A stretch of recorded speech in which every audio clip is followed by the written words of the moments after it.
Pasé los primeros 20 años de mi vida construyendo, y los siguientes 30 cuidando de lo que había levantado. No hubo un solo día en el que no estuviera involucrada, directa o indirectamente, en las decisiones que sostenían mis empresas. Desde joven me acostumbré a mandar, a resolver problemas, a tratar con proveedores, empleados, abogados, banqueros. Levanté una cadena de almacenes de artículos del hogar que empezó con un solo local y terminó siendo una red sólida con presencia en 3 regiones. Años después, sumé una empresa de logística para gestionar mis propios productos. Todo era mío, y yo lo controlaba con disciplina. No fui una madre ausente, pero sí una madre ocupada. Con esfuerzo, procuré que a mis hijos no les faltara nada.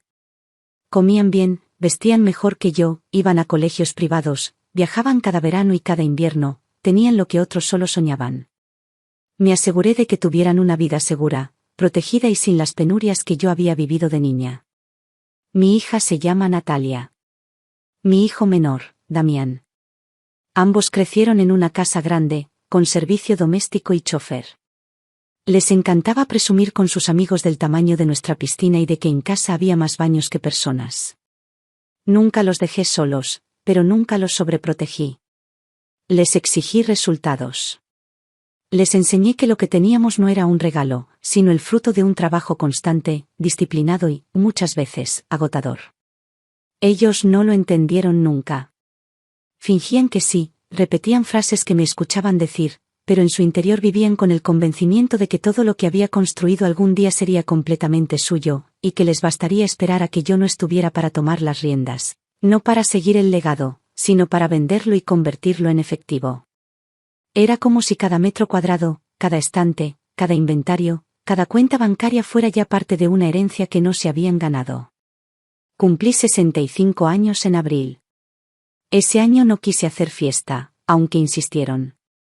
Yo sabía que no era cariño lo que los impulsaba a celebrar mi cumpleaños, sino la excusa perfecta para reunirse, beber, tomarse fotos, mostrarse en redes. Quería tranquilidad. Los invité a casa a almorzar. Natalia llegó con su marido, que apenas me saludó. Damián vino solo, con resaca, y con la camisa arrugada. No duraron ni 3 horas en casa. Se despidieron como si tuvieran algo urgente que hacer. Después supe que tenían entradas para un espectáculo y que solo venían a cumplir. Me dolió, pero no lo dije. No quise arruinar la poca paz que me quedaba en esos encuentros breves. Una tarde de julio sentí un dolor punzante en el costado izquierdo. No era la primera vez, pero esta vez no cedía. Me recosté, tomé un analgésico, esperé 1 hora, luego 2. El dolor persistía. Mi ayudante, Mónica, que llevaba 15 años conmigo, me encontró en el sofá, pálida, con la frente húmeda. No perdió tiempo. Llamó a la ambulancia. Yo apenas podía moverme. Escuchaba los sonidos a mi alrededor como si estuviera debajo del agua. La sirena se mezclaba con las voces de los paramédicos. Mónica me tomó la mano durante el trayecto. Me decía que no soltara, que todo iba a salir bien. Sentía que mi cuerpo se apagaba, pero mi mente estaba alerta. Tenía miedo, pero no por mí. Tenía miedo de que si algo me pasaba, Natalia y Damián se lanzaran como hienas sobre lo que yo había protegido durante tanto tiempo. Los médicos me estabilizaron. Un fallo renal agudo, dijeron. Estuve inconsciente las primeras 24 horas. Luego volví poco a poco. Mónica nunca se fue. Se turnaba con una enfermera, pero siempre que despertaba, estaba ahí. Me hablaba, me ponía música suave, me leía las noticias. Yo le preguntaba, cuando podía articular palabras, si Natalia o Damián habían venido. Ella desviaba la mirada. Decía que los había llamado. Decía que estaban al tanto. Me decía que no me preocupara, que descansara. Yo asentía, porque no podía hacer más. Una tarde, después de varios días, me sentía un poco más fuerte. Pedí un té. Mónica lo preparó en una taza que había traído de mi casa. Me lo dio con una servilleta doblada en triángulo. La conocía bien. Sabía que los detalles me ayudaban a sentirme en control. Esa tarde, cuando terminamos de hablar de unas cosas menores del negocio, le pregunté directamente si mis hijos me habían visitado. No podía moverme bien, pero mis ojos estaban fijos en los suyos. Mónica se quedó en silencio. Me miró con pena. Me dijo que no habían venido. Que el mismo día que me internaron, se juntaron en la casa de Natalia con varios amigos. Que celebraron. Que abrieron botellas caras. Que pusieron música fuerte. Que hubo ruido hasta la madrugada. Que algunos vecinos incluso se quejaron. Que no les importó. Que cuando los llamó para decirles que yo estaba delicada, rieron. Que preguntaron si había testamento. Que no mostraron preocupación, solo prisa. En ese momento sentí que se me rompía algo adentro. Una parte que aún creía en ellos, que aún esperaba algo distinto. Me ardió el pecho, no por el dolor físico, sino por la decepción. No, lloré. Me quedé callada. Le pedí a Mónica que no me hablara más de eso. Que a partir de ahora, me ayudara a tomar decisiones. Que necesitaba recuperar lo que quedaba de fuerza. Que el tiempo que tuviera por delante no lo iba a desperdiciar en ilusiones. Los médicos me dieron el alta una semana después. Con cuidados, dieta estricta, controles periódicos. Tenía años por delante, pero no muchos. Me miré en el espejo y apenas me reconocí. Había envejecido de golpe. Las ojeras, la piel reseca, el cabello más delgado. Pero los ojos seguían siendo los mismos. Duros. Consciente de lo que debía hacer. Lo primero fue vender. Me reuní con mi contador, mi abogado y Mónica. Les dije que vendieran todo. Las tiendas, la logística, los activos, los inmuebles, las marcas. Que todo se hiciera de forma limpia, transparente, rápida. Que no se supiera. No quería escándalos ni llamadas de familiares que aparecieran de la nada. Ellos acataron. En menos de 6 semanas todo estaba resuelto. Un fondo extranjero adquirió la totalidad del paquete. Se firmaron los papeles. Se transfirieron los fondos. Me senté en mi despacho por última vez, miré por la ventana, cerré la computadora y me fui. Después modifiqué mi testamento. Quité a Natalia. Quité a Damián. A sus parejas. A sus hijos. Dejé todo a una fundación infantil. Niños huérfanos, niños en pobreza extrema, niños que nunca tendrán siquiera una posibilidad sin ayuda. Ese dinero, ese esfuerzo, esa vida de trabajo, no iba a terminar en las manos de 2 personas que solo sabían gastar. Quería que sirviera para algo real. Compré un boleto a Tailandia. Mónica me acompañó los primeros días. Me ayudó a instalarme en una casa pequeña cerca del mar. Los médicos locales supervisaban mi tratamiento. Yo escribía, leía, salía a caminar. Nadie me conocía. Nadie me pedía nada. Por primera vez en años, era solo yo. Yo, sin mis empresas, sin mis hijos, sin el peso del pasado. Natalia y Damián se enteraron por boca de un abogado. Recibieron una carta cada uno. Explicaba que no quedaban propiedades, que el dinero había sido donado, que yo había decidido vivir mis últimos años lejos, en paz. Supieron que no había nada que reclamar. Nada que pelear. Su enojo llegó en forma de correos electrónicos que no respondí. Llamadas que no contesté. Comentarios públicos en redes que Mónica me leía y luego borraba. No me afectaban. Me daban lástima. Nunca supe si aprendieron algo. No era mi deber corregirlos más. Les di una vida cómoda, posibilidades, educación, apoyo. No quisieron aprender. Y cuando más necesité un gesto de humanidad, me dieron la espalda. Ese fue su error, no el mío. Pasaron los años. Pocos, pero suficientes. No volví a hablar de ellos. No los mencioné en mis últimas cartas. En mi diario, escribí una frase muchas veces: lo importante no es lo que dejas, sino lo que evitas que te quiten. Los primeros días en Tailandia me supieron a silencio. Silencio de verdad. No el que duele, sino el que te permite escuchar lo que has estado postergando dentro de ti durante años. Me instalé en una pequeña casa frente al mar, construida en madera clara, con techos bajos y una galería desde la cual podía ver las olas romper. No era lujosa, pero estaba limpia, fresca, con lo justo. Me bastaba. Después de una vida rodeada de excesos innecesarios, necesitaba volver a lo esencial. Dormir bien. Comer a mi ritmo. Escuchar los sonidos de la mañana sin tener que pensar en balances ni reuniones. Mónica me acompañó durante los primeros 20 días. Me ayudó a dejar todo organizado, desde los controles médicos hasta la conexión a Internet, las compras, los medicamentos, incluso los contactos con el hospital local y la entrega de un tanque de oxígeno por si alguna noche lo necesitaba. Se despidió con un abrazo largo. Me dijo que iba a visitarme, que no era un adiós. Le creí. La conocía demasiado bien como para desconfiar de sus palabras.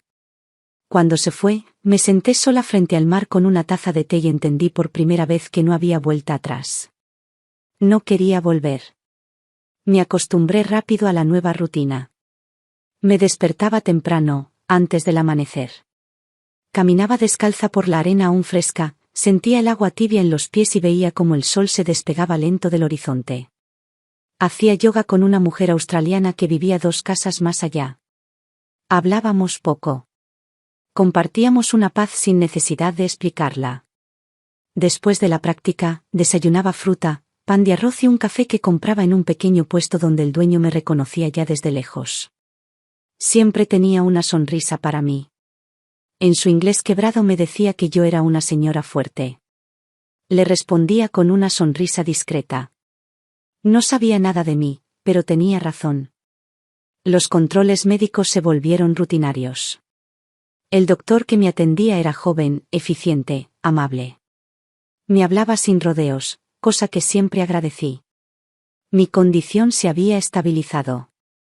El tratamiento funcionaba. No podía hacer esfuerzos, debía cuidar la dieta y evitar ciertos medicamentos, pero podía vivir años más si seguía las indicaciones.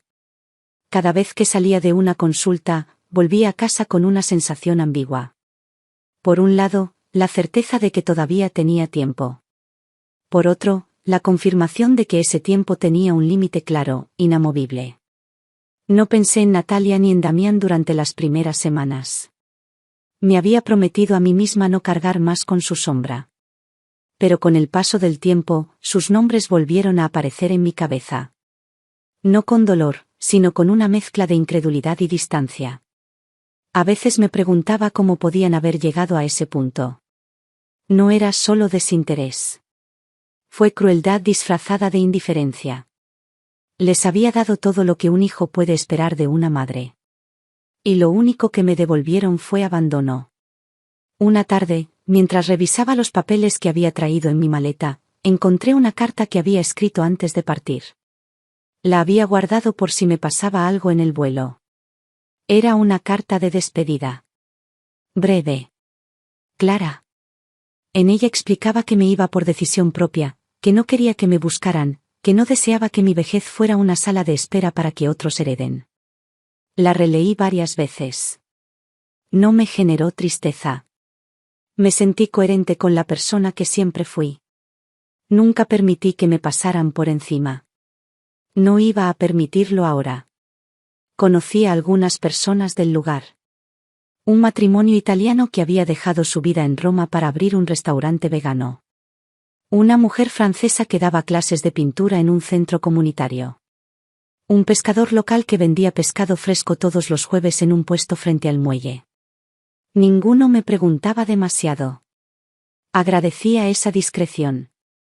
Solo sabían que me llamaba Clara, que era viuda, que había vivido en Sudamérica, y que había decidido pasar mis últimos años en paz. A nadie le importaba de dónde venía mi dinero, ni qué había hecho antes. Eso me daba libertad. No tenía que demostrar nada. Una mañana, al volver de mi caminata, encontré en la puerta un sobre. No tenía remitente. Lo abrí con cautela. Era una carta manuscrita, sin firma. El estilo era inconfundible. Natalia. Reconocí su caligrafía desde la primera línea. Me hablaba de lo injusto que le había parecido todo. De cómo yo había tomado decisiones apresuradas. De cómo había sentido que le robaba lo que le correspondía. No me pedía perdón. Me acusaba. Me decía que sus hijos necesitaban un futuro y que yo se los había negado. Que mi partida fue egoísta. Que no había pensado en las consecuencias. Me senté en el porche, con la carta sobre las piernas. No sentí enojo. Sentí lástima. Natalia no había entendido nada.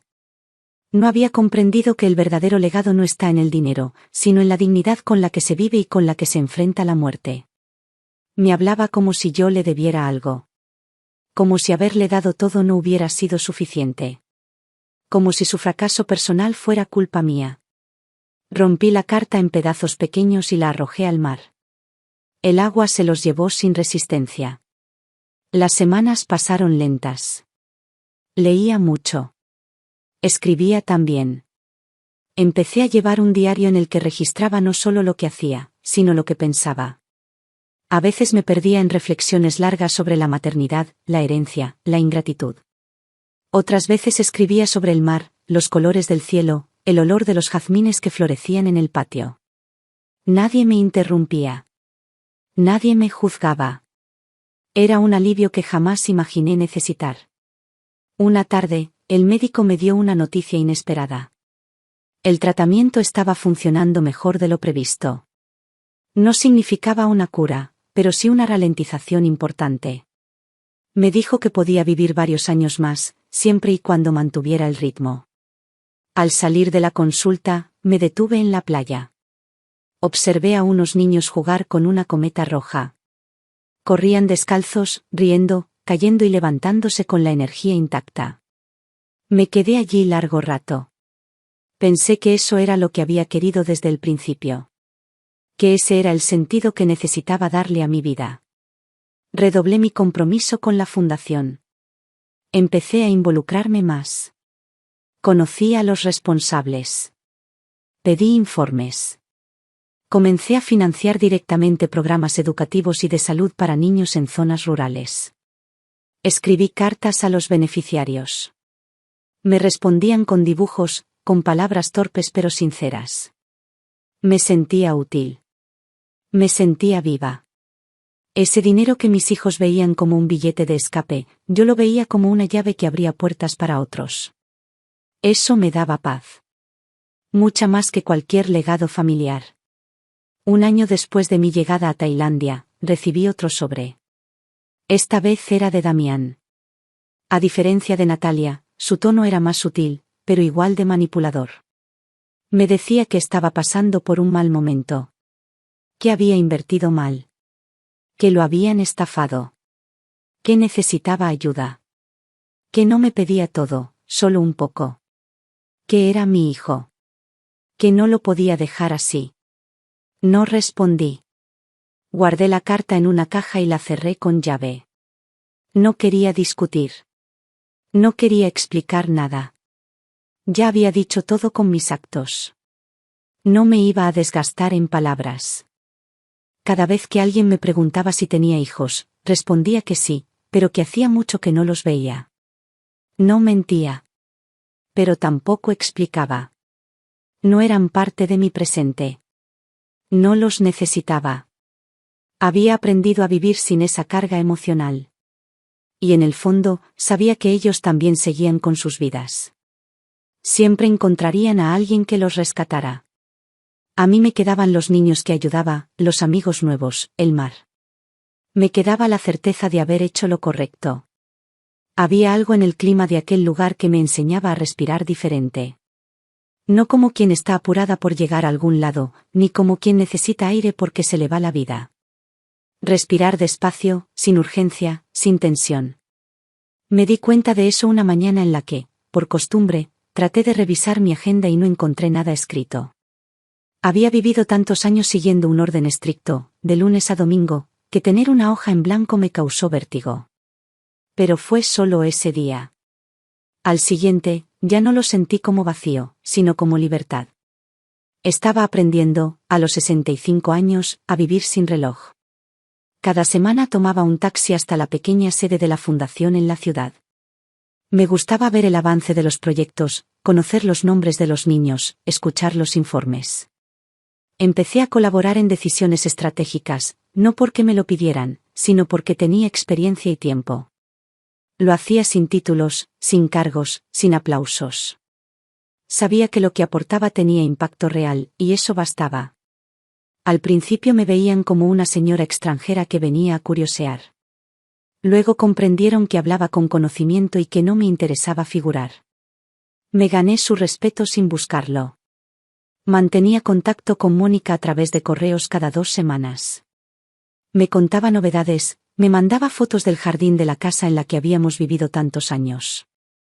Se encargaba de los trámites pendientes, de pagar ciertos impuestos, de cuidar detalles que yo ya no podía manejar desde tan lejos. Se ofreció a visitarme para Navidad, pero le pedí que no lo hiciera. No porque no quisiera verla, sino porque necesitaba mantener ese mundo atrás. Tailandia se había convertido en otra vida. Más simple, más limpia, más verdadera. A veces llegaban noticias del país. Me enteraba de la inflación, de las elecciones, de la crisis energética. Nada de eso me tocaba ya. Había dejado atrás la ansiedad por controlar lo incontrolable. Y también había dejado atrás los nombres de Natalia y Damián. No los pronunciaba, no los evocaba. Cuando pensaba en mi pasado, lo hacía como si hablara de otra mujer. Como si Clara, la empresaria, la madre trabajadora, hubiera muerto el día que la ambulancia me llevó al hospital.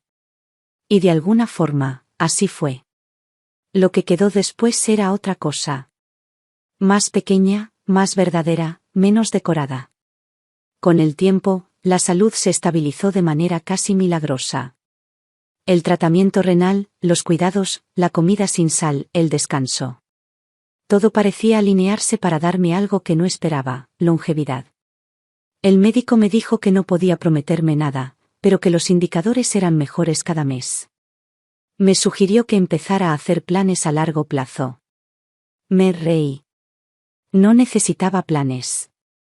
Necesitaba calma. No estaba esperando la muerte, pero tampoco temiéndola. Si llegaba, que me encontrara de pie, frente al mar, respirando sin miedo.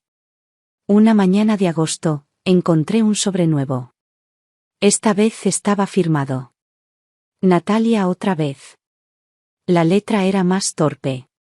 Parecía escrita con apuro o con rabia. Decía que no tenía derecho a cortar todo vínculo. Que había sido una madre fría. Que no sabía querer. Que todo lo que hizo por mí lo había hecho en silencio, que yo no lo vi. Hablaba de cuentas que pagar, de deudas, de los colegios de sus hijos, de la hipoteca que los estaba ahogando. Me pedía, esta vez sin rodeos, que le enviara algo. Lo que pudiera. Terminaba diciendo que, si no lo hacía, no la volviera a llamar madre. Me senté en el sofá y leí esa frase varias veces. Me pareció irónica. Yo nunca la había llamado hija desde que llegué aquí. Ni siquiera en mis pensamientos. Guardé la carta en el mismo cajón donde estaba la de Damián. Las dos estaban allí, como testigos de algo que ya no me tocaba. Las palabras no me hacían daño. Me parecían predecibles. El resentimiento no nace de la pobreza, sino del vacío. Natalia y Damián no eran pobres. Eran vacíos. Tenían vidas sin propósito, sin raíces.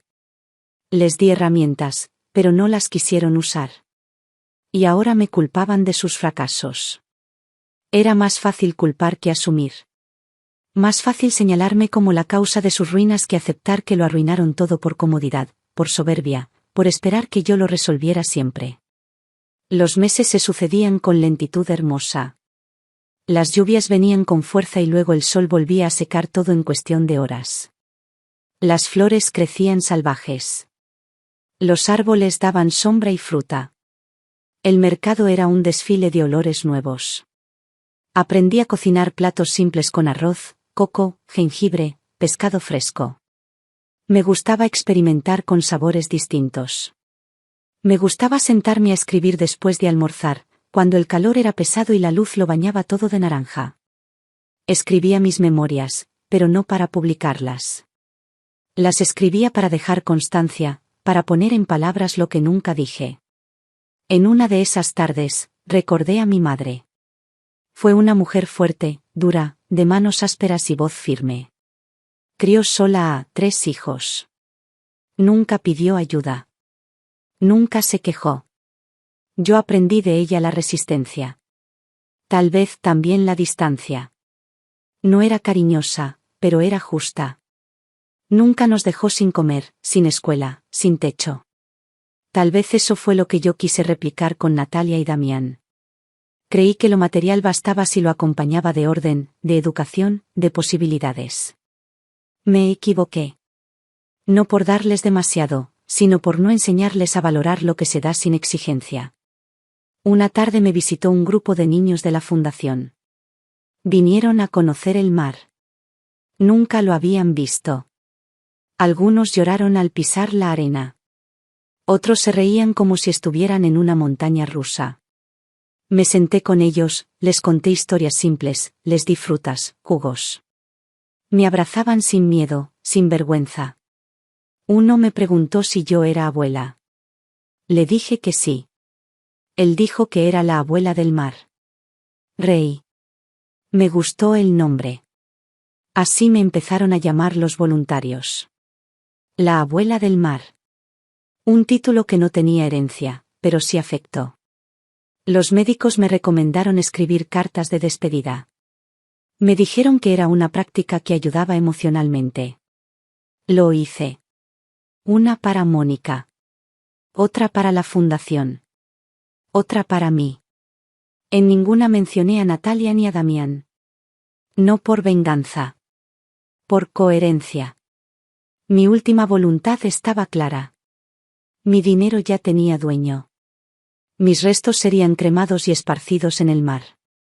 Mi casa, donada a una familia local. Mis libros, a una biblioteca rural. Mi historia, cerrada con silencio. A veces recibía mensajes de antiguos socios, viejos amigos, conocidos del mundo empresarial. Algunos me decían que me extrañaban. Otros me preguntaban si estaba bien. Respondía con cortesía, pero sin abrir la puerta. No quería volver. No quería dar explicaciones. Había cortado el puente y lo había hecho con plena conciencia. No por odio. Por paz. Cada día me levantaba más ligera. El cuerpo seguía envejeciendo, pero el alma se volvía más joven. No tenía resentimientos. No tenía deudas emocionales. No esperaba redención, ni disculpas, ni encuentros finales. Si algún día mis hijos se preguntaban por qué los había excluido, la respuesta estaba en sus actos, no en los míos. Y si no lo hacían, tampoco importaba. El mundo no se mueve por lo que otros piensan, sino por lo que uno decide soltar. Las estaciones pasaban sin el dramatismo que solían tener en mi país. Aquí no había inviernos que congelaran los huesos ni otoños que desnudaran los árboles. Todo parecía moverse a otro ritmo, como si el tiempo estuviera más relajado, menos exigente. En la ciudad donde vivía, la gente caminaba despacio. Saludaban sin apuro, ofrecían una sonrisa sin calcularla, vivían con una serenidad que al principio confundí con pereza. Después entendí que era sabiduría. No vivían para trabajar. Trabajaban lo justo para vivir. Y no se avergonzaban de eso. Yo, que durante más de 4 décadas viví de reuniones, llamadas urgentes, planes de negocios, auditorías, cotizaciones y estrategias de mercado, tuve que desintoxicarme del ruido. Me tomó meses aprender a disfrutar una tarde sin hacer nada. Me tomó aún más tiempo dejar de pensar en términos de utilidad. Pero un día me di cuenta de que llevaba horas sentada frente al mar sin sentir culpa. Sin querer resolver nada. Solo observando cómo bajaba el sol. Ese día supe que había cambiado. El doctor me confirmó en una de las revisiones que mis valores seguían estables. Ya no hablábamos de enfermedad, sino de condición crónica manejada. Me dijo que tenía por delante varios años más y seguía cuidándome. No lo celebré. No necesitaba más años. Necesitaba buenos días. Y esos ya los tenía. Saludé al doctor con respeto y volví a casa caminando despacio. Compré mangos frescos en el mercado. Me senté en la terraza y los comí uno por uno, sin pensar en calorías ni en azúcar. El jugo me corrió por los dedos, y no me importó. Me sentí viva, simple y rotunda. Los niños de la fundación venían cada tanto a pasar el día conmigo. No eran visitas organizadas. Venían cuando podían, cuando querían. Algunos me traían dibujos. Otros, cartas que dictaban a los voluntarios. Uno de ellos, Tao, tenía un don para el ajedrez. Lo descubrimos una tarde en que encontró un tablero viejo que me había regalado un amigo alemán. Jugamos una partida y me ganó sin esfuerzo. Desde entonces, cada vez que venía, me desafiaba. A veces le ganaba. La mayoría de las veces, no. Me encantaba verlo pensar. Ver cómo sus ojos se concentraban, cómo sus manos se movían con decisión.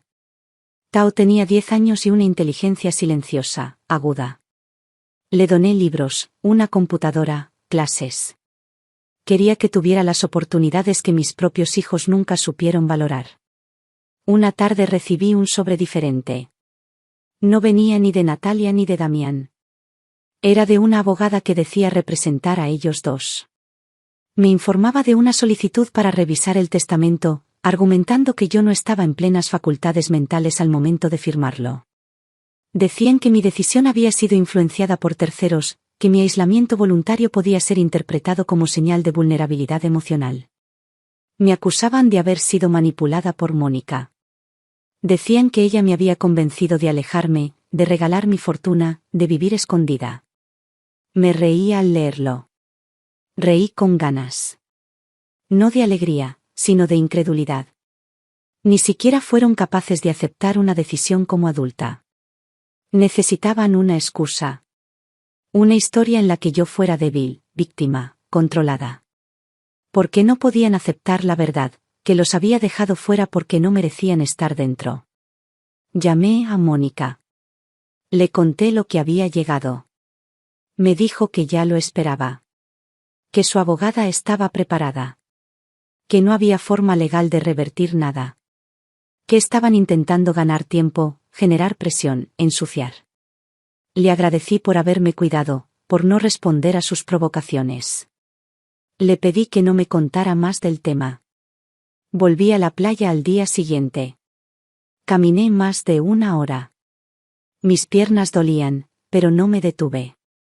Necesitaba soltar el enojo que esa carta había traído. No era tristeza.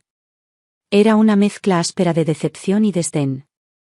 Pensé en la primera vez que llevé a Natalia a la escuela. En cómo lloró cuando me fui. Pensé en Damián aprendiendo a andar en bicicleta. Pensé en todas las noches que pasé en vela cuidándolos cuando se enfermaban, en las veces que dejé reuniones importantes para atenderlos. Todo eso había sido real. Pero ya no importaba. Lo que vino después anuló lo anterior. No porque fuera más fuerte, sino porque fue más claro. Durante las semanas siguientes, me llegaron otras cartas, otros intentos legales, otras amenazas disfrazadas de preocupaciones. Mónica las filtraba. Solo me mostraba lo que yo debía ver. No había nada serio, nada firme. Solo patadas de ahogado. Mis hijos, o lo que quedaba de ellos en mi memoria, eran ahora figuras distantes, borrosas. Me daban lástima. Habían llegado al punto de necesitar justificar su ambición a través del victimismo. No los odiaba. Pero tampoco los perdonaba. Porque el perdón no siempre se da. A veces, simplemente se deja de necesitar. Una noche soñé con mi madre. Estábamos en la cocina de nuestra vieja casa, la de cuando yo tenía 8 o 9 años.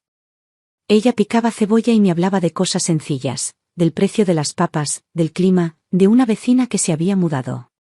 En el sueño, no había reproches ni emociones grandes. Solo una calma doméstica. Me desperté con una sensación cálida, como si alguien me hubiera abrazado sin tocarme. Me quedé en la cama, sin prender la luz, escuchando el sonido del mar. Pensé que, si podía volver a ver a alguien antes de morir, no sería a mis hijos. Sería a ella. A mi madre. A esa mujer que hizo todo con tan poco, que no se quejaba, que me enseñó con el ejemplo. Ella nunca tuvo nada. Pero me dejó todo. En otra visita a la fundación, conocí a una niña nueva. Se llamaba Suni. Tenía una mirada triste, pero educada. No hablaba mucho. La directora me contó que venía de una familia rota, que la habían dejado al cuidado del Estado después de años de maltrato. Me senté con ella durante el almuerzo. Compartimos arroz con verduras y agua con limón. Le ofrecí una pulsera que llevaba puesta. Una pulsera sencilla, de hilo, con una pequeña piedra. La tomó sin decir palabra. La guardó como si fuera un tesoro. Desde ese día, cada vez que iba, se sentaba a mi lado. No hablábamos mucho. Nos alcanzaba con estar cerca. Suni me recordó que el amor no siempre se da con palabras. Mi vida se volvió más ligera. No necesitaba viajes ni cenas caras. No quería volver a hoteles lujosos ni a autos con chofer. Tenía una bicicleta vieja que usaba para ir al mercado. Tenía una red de contactos que no me pedía nada. Tenía libros, música, flores. Y tenía memoria. No para quedarme en el pasado, sino para no repetirlo. A veces pensaba qué diría la gente si supiera dónde estaba. Seguramente inventarían historias. Dirían que me fui loca, que me engañaron, que me deprimí. Nadie diría la verdad, que me cansé. Que un día miré a mi alrededor y supe que ya no tenía sentido seguir dándole a quienes solo sabían tomar. Que decidí usar lo que tenía para algo que valiera la pena. Pasó otro año.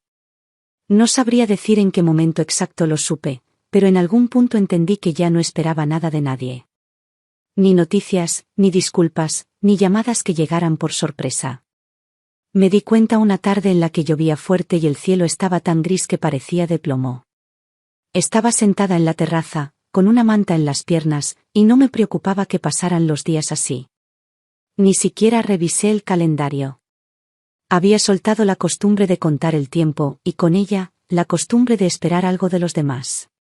Las visitas a la fundación se volvieron menos frecuentes porque el cuerpo empezaba a acusar el paso del tiempo. Las caminatas eran más lentas, los dolores más persistentes, la energía más limitada. Pero no lo vivía como un drama. Era parte del trato. Estaba envejeciendo sin resistencias, sin cirugías, sin fórmulas mágicas. Me levantaba cada mañana agradecida por estar viva, pero también en paz con la idea de que ese regalo podía acabarse en cualquier momento. Había aprendido a despedirme todos los días un poco, sin lágrimas, sin escándalos. Un día, mientras regaba las plantas del jardín, llegó un sobre distinto. No era como los anteriores. No venía de abogados ni de antiguos contactos. Venía escrito a mano por alguien que no reconocí de inmediato. Al abrirlo, leí un nombre que no esperaba, Vera. Era una prima lejana que no veía desde hacía más de 20 años. Me escribía desde una ciudad pequeña del norte, donde se había instalado después de jubilarse. Decía que había escuchado historias sobre mí, sobre lo que había pasado con Natalia y Damián, sobre la venta de las empresas, sobre mi decisión de irme tan lejos. No me juzgaba. Me hablaba con una honestidad serena. Decía que admiraba mi coraje, que ojalá ella hubiera tenido la misma claridad para cortar lazos con su propia familia. Me conmovió esa carta. No porque necesitara aprobación, sino porque alguien había comprendido. Alguien que no me debía nada. Alguien que no buscaba nada. Solo compartir un pensamiento.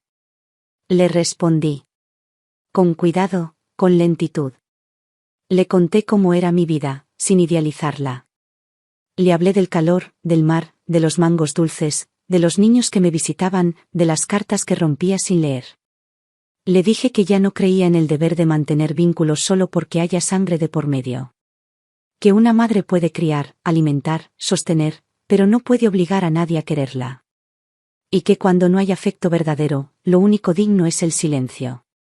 Seguimos escribiéndonos durante meses. Vera me enviaba postales antiguas, fotos de su jardín, recetas que intentaba cocinar con poco éxito. Yo le respondía con relatos simples de mi día a día, con fotos de los niños, con pequeñas reflexiones que escribía por las tardes. No era una amistad intensa, pero era sincera. Y eso bastaba.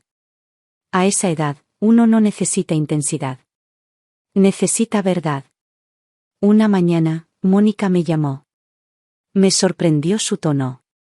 Estaba más serio de lo habitual. Me dijo que había recibido una notificación judicial. Natalia y Damián habían iniciado un proceso formal para declarar mi testamento como inválido. Querían abrir una investigación sobre mi estado mental al momento de firmarlo.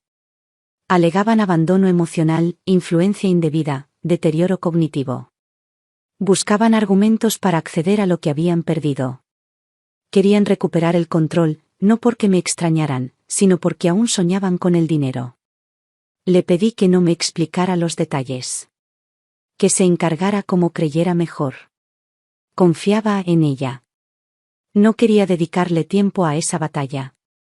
Si algún día un juez decidía a su favor, que se quedaran con lo que encontraran. Yo ya no vivía para proteger una herencia.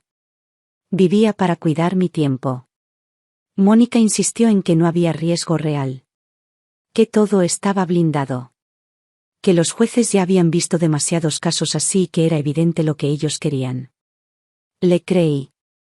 Cerré los ojos y dejé que la brisa de la tarde me llevara la angustia que por un momento me rozó.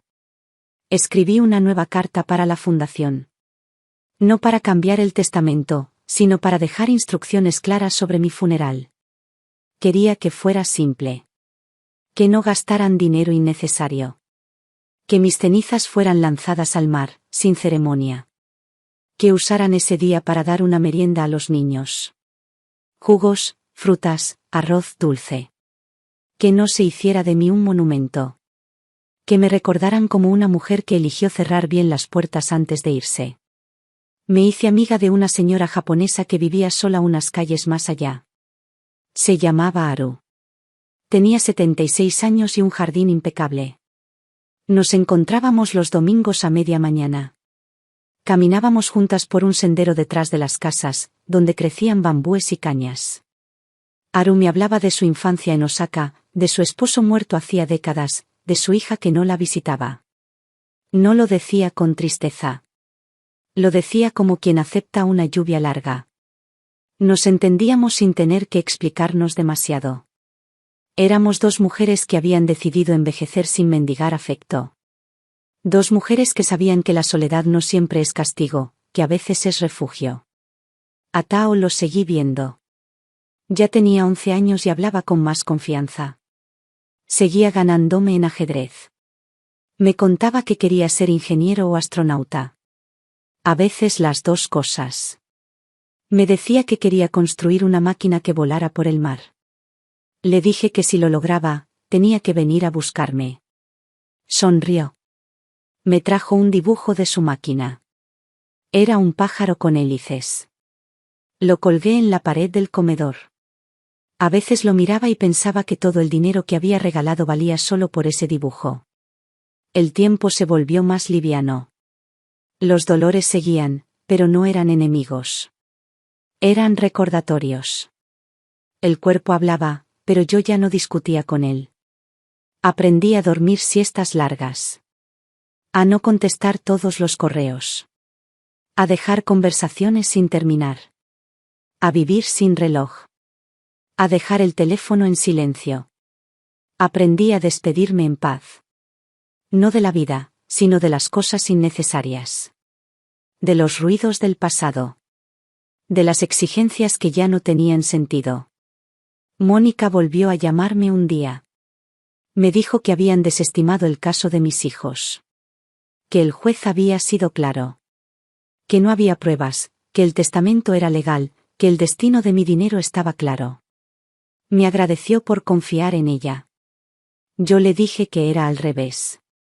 Que sin ella, yo no habría podido cerrar esa etapa con dignidad. Colgamos en silencio, sin promesas de vernos. Ya nos habíamos dado todo lo que teníamos que darnos. Los niños dejaron un mural pintado en una de las paredes de la fundación.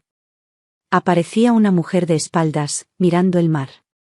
Vestía ropa blanca y un sombrero ancho. A su lado, una niña pequeña le tomaba la mano. En el cielo, una cometa roja volaba alto. Cuando lo vi, supe que era yo. No necesitaba que lo dijeran. Me vi ahí, sin rostro, sin nombre, pero completa. Y supe que, aunque algún día mis cenizas se fueran con las olas, alguien en algún lugar recordaría lo que hice. Y eso bastaba. Los días comenzaron a parecerme regalos envueltos en papel fino. Cada mañana que me encontraba viva y lúcida la recibía como quien abre una carta antigua. No tenía planes grandes, ni proyectos pendientes. Me despertaba sin reloj, salía al jardín y agradecía. No a un dios, ni a una fuerza mística. Agradecía al tiempo, a mi cuerpo, a la claridad que aún tenía. Me sentía privilegiada por no depender de nadie, por tener aún la mente entera, por poder decidir qué comer, qué leer, qué pensar. Comencé a escribir con más constancia. No solo en el diario personal, sino en un cuaderno grande de tapa dura donde intentaba narrar mi vida como si la estuviera dejando para otra mujer. No como legado, sino como advertencia. Escribía los días de infancia con mi madre, los años de lucha para levantar la empresa, las noches sin dormir mientras cuidaba enfermos o hacía cuentas con una calculadora en la cocina. Escribía sobre los fracasos que nadie vio, sobre las veces que estuve a punto de vender todo por cansancio, sobre cómo lloré a escondidas en los baños de hoteles de lujo cuando todo parecía marchar bien pero yo me sentía vacía. No embellecía nada. No buscaba compasión. Solo quería dejar constancia de la verdad. Una mañana, mientras organizaba unos papeles, encontré una foto vieja. Era de Natalia, de pequeña. Tenía unos 8 años. Estaba sentada en el suelo, con una muñeca entre las manos, riendo. Me quedé mirando esa imagen durante largo rato. No sentí tristeza, ni rabia. Sentí distancia. Era como mirar la foto de otra niña, una que tal vez conocí un verano, en algún sitio lejano. Esa Natalia ya no existía. Y si existía, estaba enterrada debajo de capas de ambición, de quejas, de exigencias disfrazadas de amor. Pasó algo extraño unos días después. Tao llegó a casa con una mujer. Era su madre. Había venido a conocerme, dijo. Quería agradecerme por ayudar a su hijo, por las clases, por los libros, por el apoyo a la fundación. No hablaba inglés, así que Tao tradujo. Yo no esperaba ese encuentro. Me tomó por sorpresa. La mujer me miraba con una mezcla de respeto y afecto que me desarmó. No me pedía nada. Solo quería mirarme a los ojos y decir gracias. En su idioma, con sus gestos, con su tono de voz. Me tomó la mano. Sentí que temblaba. Pensé en Natalia otra vez. En lo fácil que hubiera sido construir algo parecido, si tan solo hubiese querido mirar más allá de sí misma. Con el paso de los meses, el cuerpo me fue pidiendo más pausas. Me costaba más caminar largos trechos. Dormía más durante el día. Pero no lo vivía como una pérdida. Era el ritmo natural. Mi mente seguía clara. Leía con placer. Me gustaba releer libros que me habían marcado en mi juventud y encontrarles ahora nuevos sentidos. La vejez me dio otra forma de leer. Otra forma de pensar. Me volví más lenta para opinar, pero más precisa. Más cuidadosa con las palabras. Ya no quería convencer a nadie. Solo entender. Una tarde, mientras escribía en la terraza, recibí una carta inesperada. Era de la hija de Natalia. La más grande. La que tenía 15 años cuando yo me fui. Decía que había encontrado una caja con cosas mías, cartas, documentos, libros. Decía que recordaba cuando yo la llevaba al parque de pequeña. Que nunca entendió por qué dejamos de vernos. Que sus padres no hablaban de mí. Que solo decían que me había ido lejos y que había elegido olvidarlos. Me decía que, si yo quería, podía escribirle. Que no me pedía nada. Solo quería saber de mí. Esa carta me dolió. No porque fuera injusta, sino porque era sincera. Supe que esa niña estaba intentando construir un puente donde otros habían levantado muros. Me senté frente al mar con el papel entre las manos. Pensé durante días qué responder. No quería culparla, ni mentirle. No quería escribir una carta que solo generara más dolor. Al final, le respondí con suavidad. Le conté cómo era mi vida actual. Le hablé de los niños, del mar, de la tranquilidad. Le dije que no me había ido por odio, sino por dignidad. Que los adultos a veces toman decisiones que los niños no comprenden. Que no esperaba que ella me entendiera, pero sí que supiera que la había querido. Le envié una foto mía, de espaldas, frente al mar. Y le puse una frase corta: a veces, alejarse es la forma más firme de decir basta. No supe si respondió. Nunca volvió otra carta. Pero no importaba. Había dicho lo que tenía que decir. A mi manera. Con verdad. Sin adornos. Los días pasaban. El tiempo ya no tenía el mismo peso. Dejé de medirlo por semanas o meses. Lo medía en cosas pequeñas. En los mangos que maduraban en el árbol. En los días que llovía sin pausa. En las veces que Tao me ganaba en ajedrez. En las noches en que dormía sin dolor. En las cartas que ya no llegaban. En los nombres de los niños nuevos en la fundación. En el número de hojas escritas en mi cuaderno. Haru enfermó. Me enteré por un vecino. Fui a verla. Estaba acostada, con el rostro pálido pero sereno. Me miró, sonrió débilmente, me pidió que cuidara su jardín si ella no podía. Le dije que sí. No le prometí nada más. No hacía falta. Murió esa misma semana. Su familia vino a llevarse sus cosas. Me dejaron una caja con algunos objetos. Libros, un cuaderno con recetas, una carta que me había escrito. En ella me decía que me había encontrado una hermana. Que admiraba mi silencio. Que ojalá cuando le llegara el momento, tuviera la misma dignidad. Lloré por ella. No con desesperación. Con respeto. Cuidé su jardín durante meses. Regaba las plantas, limpiaba las hojas secas, cortaba las flores marchitas. No por obligación. Por afecto. Cada flor que nacía era una forma de decirle que seguía allí, que su belleza no se había perdido. Entendí en ese tiempo que la memoria no está en las fotos ni en los objetos. Está en los actos. En lo que uno hace cuando nadie mira. En cómo se cuida lo que otro dejó atrás. La fundación me ofreció poner mi nombre a una nueva sede. Me negué. No quería placas, ni reconocimientos, ni homenajes. Les pedí que usaran ese dinero para comprar libros, computadoras, instrumentos musicales. Que cada peso valiera por lo que se hacía, no por lo que se recordaba.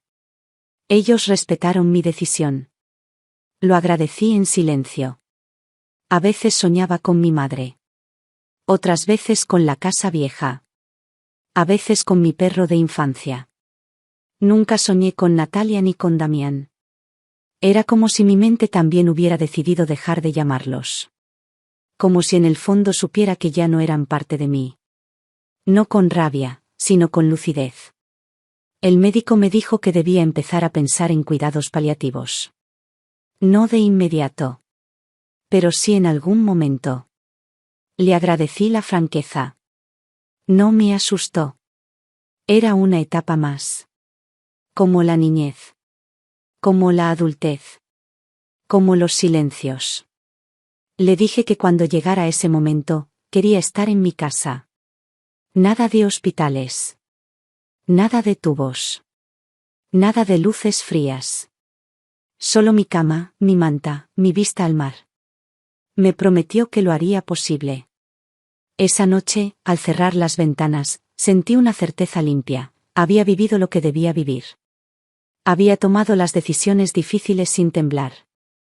Había soltado lo que debía soltar. Y lo más importante, no me debía nada a mí misma.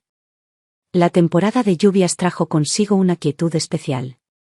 No era la misma lluvia del lugar donde nací, esa que golpea con furia los techos de chapa y arrastra el polvo de las calles como si quisiera borrar lo vivido. Aquí, la lluvia cae suave, como si hablara bajito. A veces llovía durante días sin interrupciones, y el aire se volvía espeso, como si el mundo respirara más lento. En esos días me quedaba en casa, rodeada de libros, cuadernos, recuerdos y la certeza de que ya no necesitaba nada más para sentirme completa. El jardín estaba lleno de colores. Las flores crecían con una generosidad que nunca había visto. Todo florecía como si no supiera que estaba en mi última etapa. Cada nueva flor era un acto de ternura contra el tiempo. Regar las plantas se convirtió en mi meditación diaria. Lo hacía con paciencia, con cuidado. Observaba cómo cada hoja se abría, cómo cada tallo buscaba la luz. Sentía que, de algún modo, ese jardín era mi espejo. Ya no era joven, pero todavía brotaba algo vivo en mí. Mónica me escribió para contarme que los trámites pendientes con la fundación habían sido concluidos. No había posibilidad de que Natalia ni Damián accedieran a un solo centavo. Me decía que la fundación estaba creciendo, que los fondos estaban siendo bien utilizados, que los programas escolares en zonas rurales se estaban expandiendo. Me hablaba de cifras, de informes, de nuevas propuestas. Yo solo pensaba en los niños. En Tao. En Suni. En los que nunca conocí y tal vez nunca conocería, pero que algún día leerían, comerían, estudiarían gracias a una mujer que decidió dar en lugar de dejar. No sentía orgullo. Sentía alivio. Alivio de haber roto la cadena. Alivio de no haber cedido a la culpa que a veces pesa más que la sangre. Mis hijos no fueron víctimas. Fueron beneficiarios de todo y constructores de nada. Lo que hicieron con su parte del mundo no fue culpa mía. Yo les di las herramientas. Que no las usaran fue su elección. Una mañana recibí la visita del médico. Me explicó, con su voz siempre serena, que los análisis mostraban un descenso paulatino en mi función renal. Me habló de complicaciones futuras, de alternativas paliativas, de opciones médicas que podrían aliviar sin prolongar. Lo escuché en silencio. No tenía miedo. Le agradecí su claridad. Le pedí que cuando llegara el momento, no me llevaran al hospital. Que no quería máquinas, ni tubos, ni habitaciones blancas. Que mi final debía ser en mi casa, en mi cama, con el sonido del mar y el olor del jardín. Me dio su palabra. A partir de ese día, empecé a despedirme de las cosas. No de golpe, sino con sutileza. Cerraba los libros después de leer una última página con una especie de reverencia. Dejaba cartas escritas sin enviar. Observaba el atardecer como si cada uno pudiera ser el último. No lo hacía con tristeza.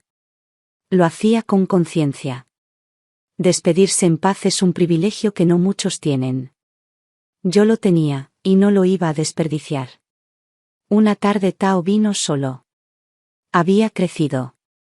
Tenía ya la voz más grave, el cuerpo más alto, los gestos más seguros.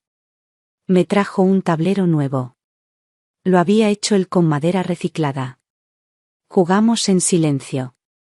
Me ganó otra vez. Me dijo que iba a estudiar ingeniería, que había obtenido una beca gracias a los programas de la fundación. Me miró a los ojos y me dijo gracias. No como un niño.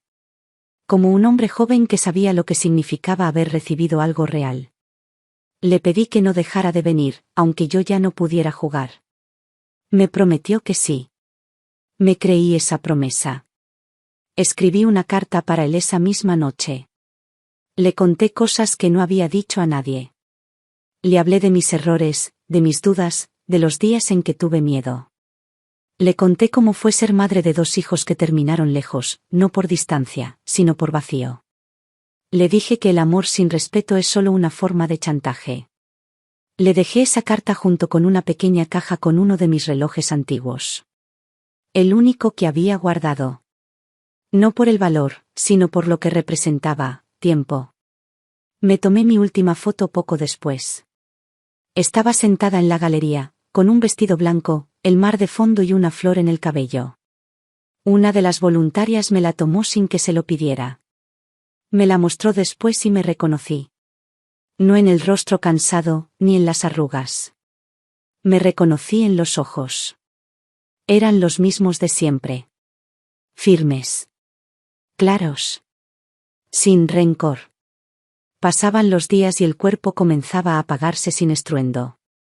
Dormía más. Caminaba menos. Las fuerzas se iban, pero no con violencia. Era como si se despidieran de mí con respeto. Acepté esa lentitud como parte de un ritual. Cada esfuerzo me costaba un poco más, pero ya no tenía prisa. Había dejado todo en orden. El cuaderno con mis memorias estaba terminado. Las cartas que quería escribir, enviadas. Las visitas hechas. Las palabras dichas. Un mediodía de calor espeso recibí una carta inesperada. Esta vez venía del esposo de Natalia. Nunca se había comunicado directamente conmigo.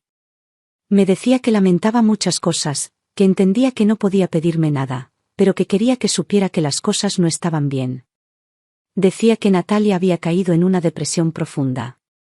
Que los hijos la evitaban. Que el dinero se había ido. Que ahora entendía cosas que antes no veía. Me hablaba con una mezcla de culpa y súplica. No respondí. Ya no era tiempo de respuestas. La comprensión llega cuando puede, no cuando se la exige. Y muchas veces llega demasiado tarde. No odiaba a Natalia. Pero tampoco iba a regalarle el cierre que no se había ganado. Uno no está obligado a sanar a quien no quiso aprender. Dejarla con sus consecuencias no era crueldad. Era justicia. Cada noche me acostaba con una canción distinta en la cabeza. A veces una melodía infantil. Otras veces un tango antiguo. O un bolero que escuchaba mi madre en la radio mientras cocinaba.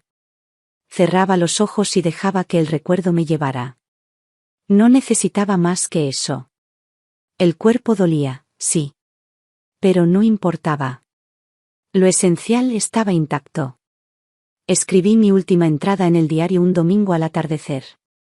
Fue breve. Solo una frase: estoy lista. Me senté frente al mar. La brisa era cálida, el cielo estaba limpio.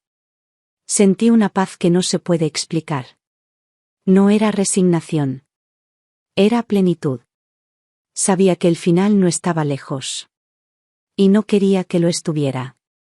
Ya no tenía nada pendiente. Lo que no hice, no lo haría. Lo que no se dijo, no se diría. Lo que no recibí, ya no lo necesitaba.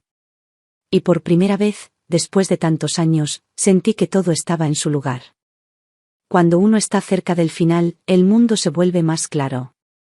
No es que las cosas cambien, es que ya no se pierden en las urgencias que todo lo distorsionan. Uno mira con otra luz. Y con esa luz, entendí que no había marcha atrás, ni la necesitaba. Los días se volvían más lentos.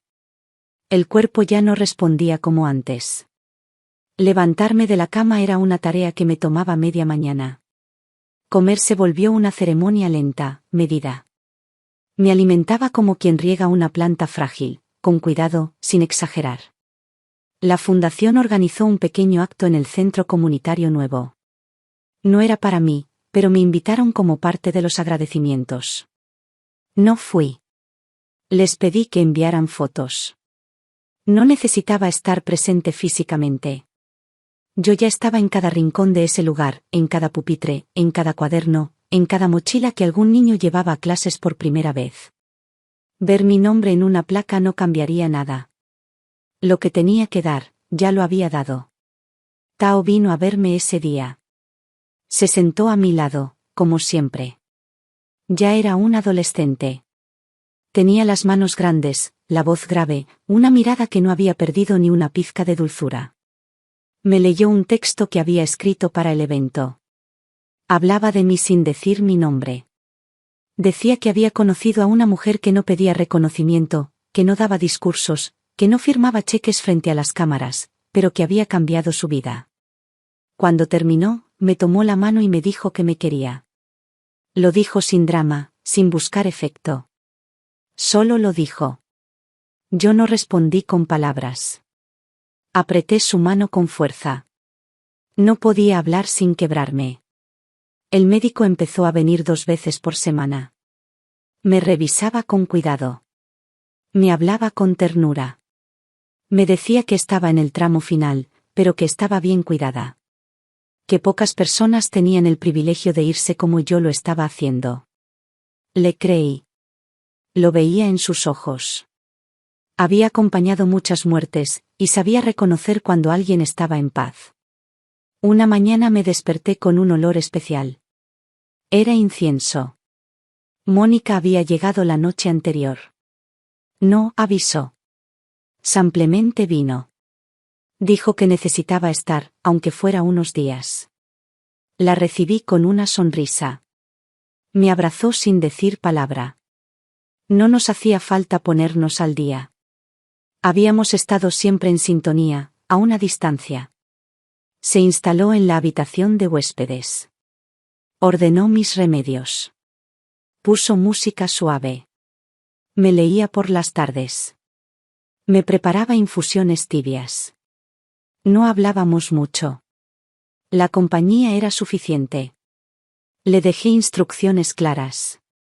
Cuando todo terminara, debía llamar al médico, a la fundación, a la mujer que se encargaba de los trámites funerarios. Nada más. Ni avisos a la familia, ni notas en los diarios. Solo eso. Mónica me miró a los ojos y me dijo que haría exactamente lo que yo quería. Le creí.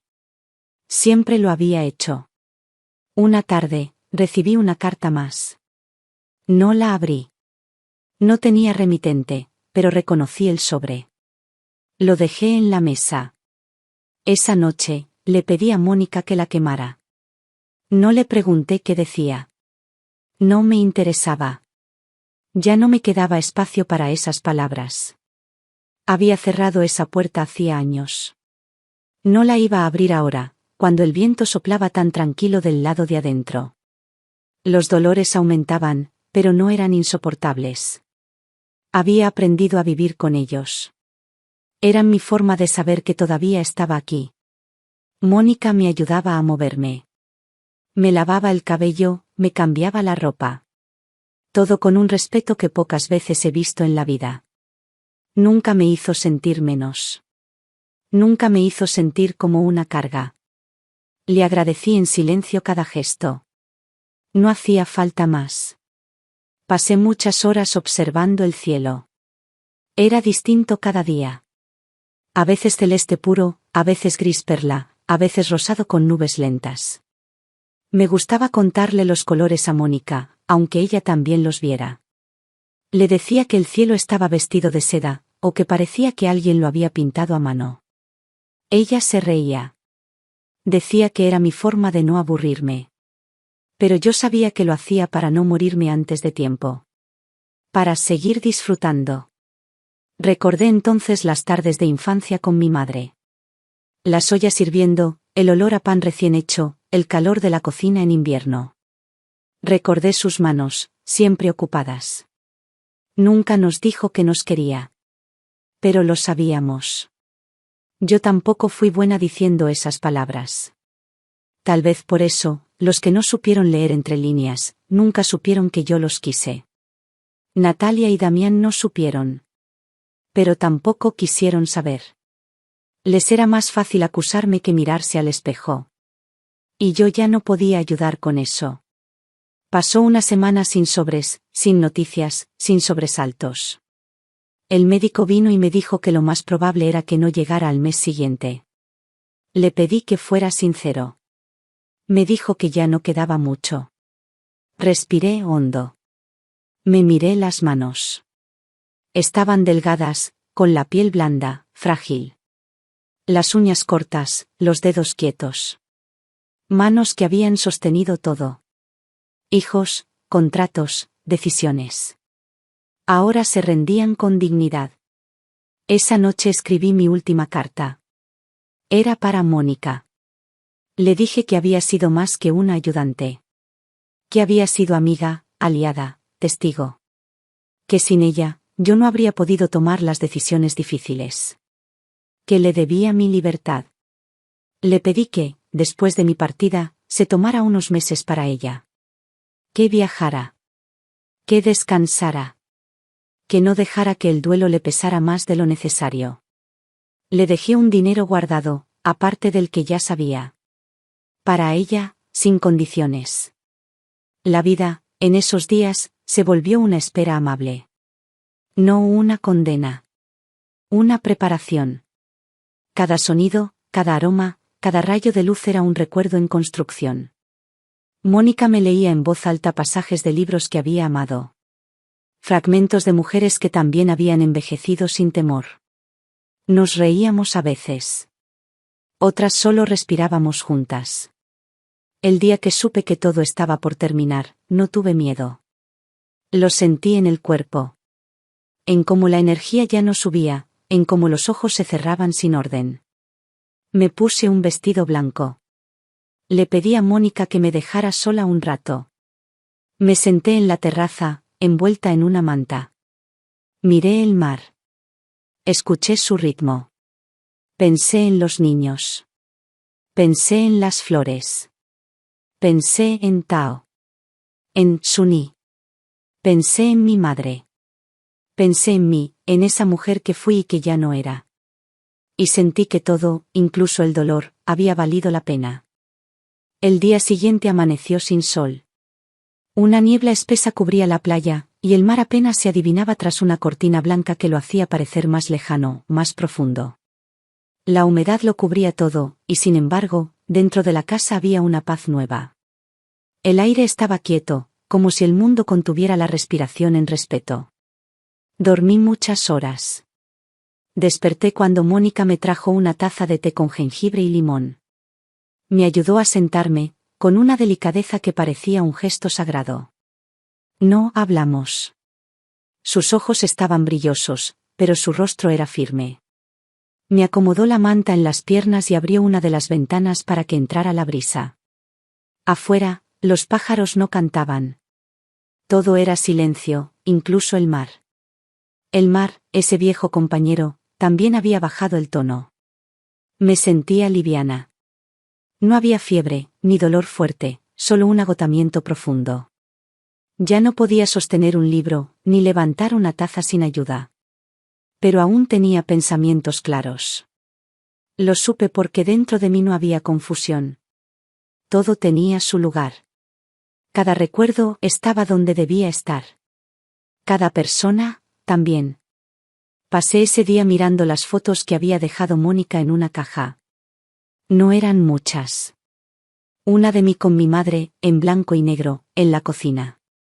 Otra, más reciente, con Tao en el jardín. Una más de la casa, tomada desde la playa. No había imágenes de Natalia ni de Damián. No porque las hubiera borrado, sino porque ya no las necesitaba. La memoria selectiva no siempre es una forma de negación. A veces es una forma de cuidado. Había decidido recordar solo lo que me daba paz. Por la tarde, Mónica se sentó a mi lado y me leyó algunos fragmentos de las cartas que había recibido la fundación. Palabras de niños, de maestros, de voluntarios. Me hablaban como si aún estuviera caminando entre ellos. Me llamaban Abuela del Mar, ese nombre que había nacido sin querer y que ahora era parte de mi historia. Sonreía al escucharlo. Nunca lo rechacé. Era, tal vez, la identidad más auténtica que había tenido. Después se levantó, me arropó mejor y se sentó cerca, con un libro entre las manos. Yo cerré los ojos. Escuché su voz mientras leía.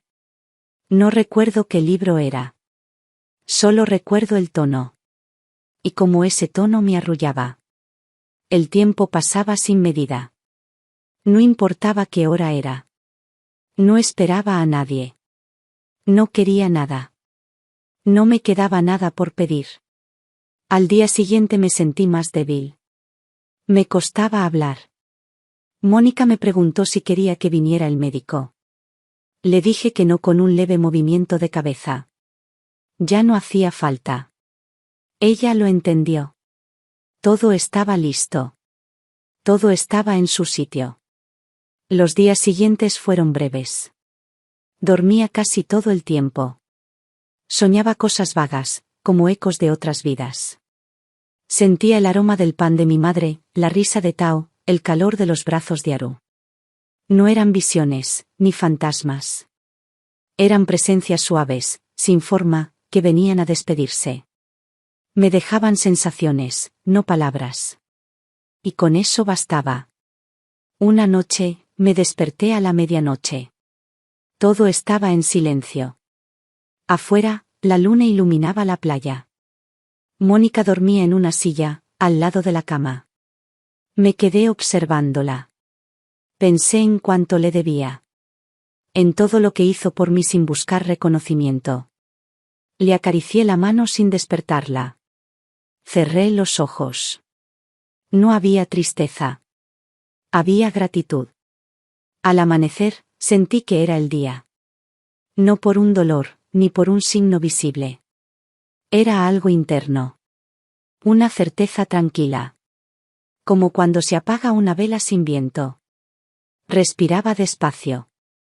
No tenía miedo. Sentía el cuerpo tan ligero que era como si ya no me perteneciera. Mónica me dio un sorbo de agua. Me limpió el rostro con un paño húmedo. Me dijo que estaba hermosa. No supe si era verdad. Tampoco importaba. A mí me bastaba con que fuera ella quien lo dijera. Ese día, el mar volvió a sonar. No con furia. Con fuerza. Como si me recordara que estaba allí, que me esperaba. Mónica abrió las ventanas. El aire entró con aroma a sal y flores húmedas. Todo estaba limpio, como recién lavado. En algún momento, entre un suspiro y otro, dejé de sentir el peso del cuerpo. No hubo estruendo, ni dramatismo. Fue como dormirse en brazos de alguien que uno ama. Sin preguntas. Sin cuentas pendientes. Mónica me tomó la mano hasta el último momento. No lloró en voz alta. Me lo contó después, en la carta que escribió a la fundación. Dijo que me fui como había vivido los últimos años, en silencio, sin pedir nada, dejando huellas sin hacer ruido. Cumplió con todo lo que le pedí. Llamó al médico. Llamó a la mujer que se encargaría de la cremación. Preparó mi habitación con flores simples. No permitió que se difundiera la noticia. Solo se lo dijo a quienes debían saberlo. Mis cenizas fueron esparcidas frente al mar, un martes por la mañana. No hubo discurso. No hubo lista de invitados. Solo Tao, Suni, algunos voluntarios, y la mujer que dirigía la fundación. Mónica llevó una flor blanca y la dejó flotar sobre el agua. Tao se quitó los zapatos, entró al mar hasta las rodillas, y lanzó una piedra pequeña que había guardado desde niño. Dijo que era mi piedra de la suerte. Nadie habló después. No hacía falta. La casa quedó cerrada por unos días. Luego fue entregada a una familia local, como estaba escrito. La madre trabajaba en un taller textil. Tenía 3 hijos. Uno de ellos quería ser maestro. Dormiría en mi habitación. Le pondrían una cama nueva. Pintarían las paredes. Yo ya no estaría ahí, pero el lugar seguiría siendo hogar. En la fundación, pusieron mi cuaderno en una vitrina. No como objeto de museo, sino como símbolo de una vida que se atrevió a cortar con el deber heredado. En la entrada, una placa simple decía: aquí no hay nombres. Solo actos. Natalia y Damián recibieron, semanas después, una carta del abogado. No quedaba nada para ellos. Ni herencia, ni testamentos secretos. Solo una nota que decía: las decisiones finales también son parte del amor. Y del límite. No volvieron a hablar de mí. O si lo hicieron, fue entre ellos. Yo ya no estaba para escuchar. Ya no me importaba. Mi vida no fue perfecta. Cometí errores. Perdí mucho. pero lo que construí al final fue mío. Cada gesto, cada renuncia, cada palabra escrita. Todo eso me pertenece, incluso ahora que ya no estoy. Porque hay algo que ni la muerte puede borrar, la paz con la que uno decide irse. El mundo no se detuvo cuando me fui. La brisa siguió soplando, los árboles siguieron creciendo, el mar continuó lamiendo la costa con su ritmo paciente. La vida no necesitaba de mí para seguir siendo. Y esa fue una de las últimas cosas que comprendí con claridad, que uno no es imprescindible, pero sí puede ser inolvidable, si vive con coherencia. No hay rastro más firme que una vida bien elegida, aunque no sea comprendida por quienes te rodearon. Después de mi partida, Mónica se quedó unos días en la casa. Terminó de ordenar mis cosas. Separó los libros, clasificó los papeles que no servían, quemó las cartas que yo no había querido conservar. Guardó mi cuaderno de memorias en una caja especial que dejó en la sede central de la fundación, junto con las fotografías que habían quedado colgadas en la galería. No hizo un altar. No escribió discursos. Solo dejó todo donde debía estar. Tao la acompañó en los últimos recorridos. Se encargó de limpiar el jardín por última vez. Regó las flores, cortó las ramas secas, recogió las últimas hojas caídas. Después cerraron la puerta juntos. Mónica me había prometido que la casa no se quedaría vacía. Y cumplió. Semanas después, una familia se instaló allí. Una madre con sus 3 hijos, uno de ellos con problemas de audición. La fundación los había apoyado desde hacía años. Ahora vivían bajo mi techo, con una nueva historia por construir. No les pedí que recordaran mi nombre. Solo que cuidaran el lugar como si fuera suyo. Los voluntarios de la fundación continuaron con los programas. Se abrieron 2 centros nuevos en las provincias vecinas. Las cifras eran alentadoras, más niños escolarizados, más becas activas, más acceso a atención médica básica. No era un milagro. Era trabajo. Y detrás de ese trabajo estaba el dinero que un día decidí no dejar a mis hijos. El mismo que ellos veían como su pasaporte al ocio, como la promesa de una vida fácil, sin esfuerzo.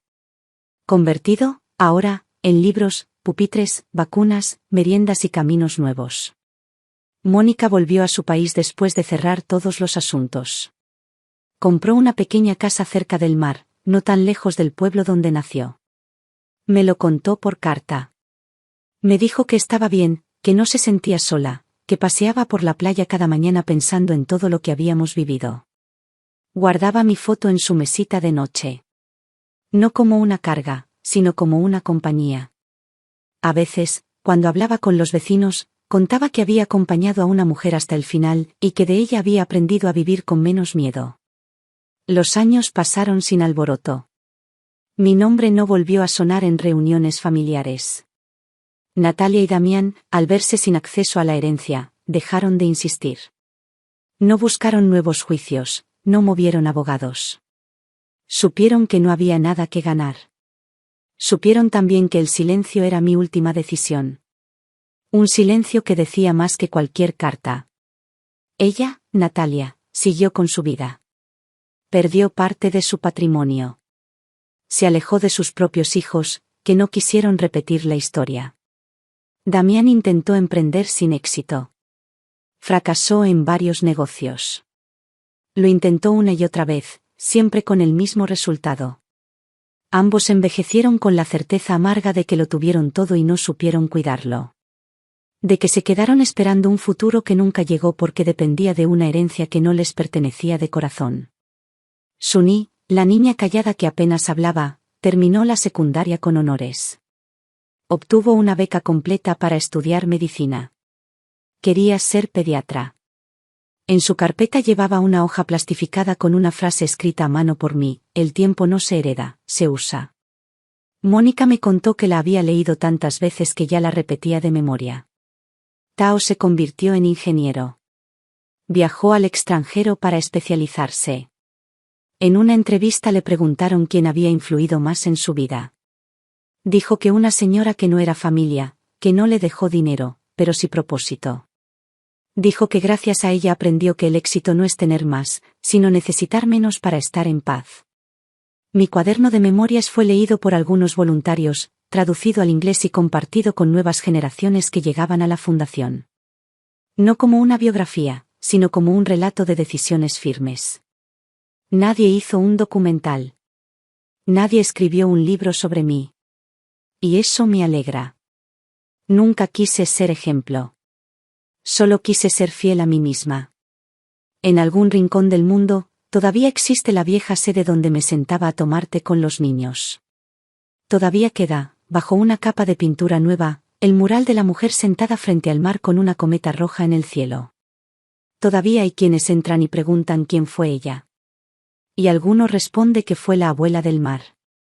Y eso, para mí, es suficiente. No todos los finales necesitan ser épicos. A veces, basta con que sean justos. No todos los hijos merecen herencias. A veces, basta con que no hereden el silencio que dejaron mientras tú aún estabas viva. No todos los legados se construyen con apellidos. A veces, lo que realmente perdura son los actos, los gestos, las renuncias que uno tuvo el valor de hacer cuando nadie lo entendía. Yo no fui perfecta. No fui una madre de cuentos. No fui una empresaria aplaudida. Fui una mujer que eligió salirse de la fila. Que dijo no cuando todos esperaban un sí. Que cortó con la cadena del deber automático. Que decidió regalar su riqueza a quienes sí sabían lo que significaba tener poco y aún así agradecer. Morí sin deudas, sin preguntas, sin palabras atascadas. Fui enterrada en el aire del mar. Mezclada con la sal y el viento, sin lápidas, sin nombres en mármol, sin flores compradas por obligación. Nadie va a visitarme. Nadie necesita hacerlo. Estoy en el aula donde un niño aprende a leer su primer libro. Estoy en la mochila de una niña que camina 10 kilómetros para ir a clase. Estoy en el cuaderno donde un joven escribe su primer sueño. Y estoy, también, en el silencio digno que se elige cuando uno ya no necesita ser visto, sino solo haber sido. Y así terminó mi historia. No con ruido. No con lágrimas. Sino con una verdad simple que me acompañó hasta el último aliento. Vivir no es acumular. Vivir es saber cuándo soltar.